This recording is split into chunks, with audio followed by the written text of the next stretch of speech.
ఆ రాత్రి 83 ఏళ్ల వృద్ధురాలు తన 87 ఏళ్ల భర్తతో, ఏమండి, నేను ఇప్పుడే కిటికీలో నుంచి చూశాను, మన కింద వరండాలో లైట్లు వెలుగుతున్నట్టున్నాయి, మీరు జాగ్రత్తగా వెళ్ళి ఆ స్విచ్ ఆఫ్ చేసి రారా అని అడిగింది.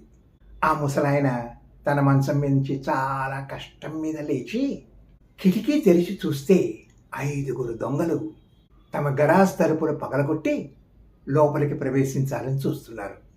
ఆ పెద్దాయన దగ్గరలో ఉన్న పోలీస్ స్టేషన్కి ఫోన్ చేసి, అయ్యా, ఇది నా అడ్రస్ అంటూ, మేమిద్దరం 80 ఏళ్ళు దాటిన వృద్ధులం, ఒంటరిగా ఇంట్లో ఉంటున్నాం, ఇప్పుడు ఈ రాత్రప్పుడు 5 దొంగలు మా గరాజ్ తలుపులు పగలగొట్టి ఇంట్లోకి ప్రవేశించాలని చూస్తున్నారు, మీ పోలీసులను ఎవరినైనా పంపించరా ప్లీజ్ అని ఆదుర్దాగా భయపడుతూ అడిగాడు.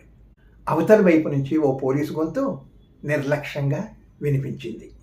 మీ అడ్రస్ రాసుకున్నాం, ఇక్కడెవరూ పోలీసులు ఇప్పుడు లేరు, ఎవరైనా పోలీసులు స్టేషన్కి వస్తే వాళ్లను మీ దగ్గరికి పంపిస్తాం అంటూ కరెక్ట్గా చెప్పి ఫోన్ కట్ చేశాడు.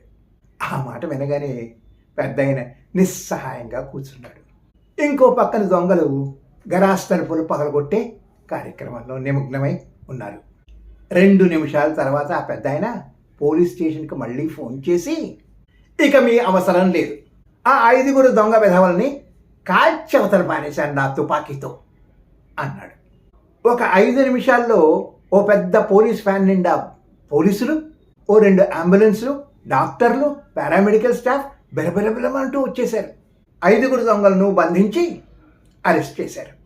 ఒక పోలీస్ ఆఫీసర్ కరెక్ట్గా పెద్దాయనతో, మీరు 5 దొంగలను మీ తుపాకీతో కాల్చేశామన్నారు కదా, వాళ్ళేరి, మేము 5 దొంగలను ప్రాణాలతో పట్టుకోగలిగాం అన్నాడు.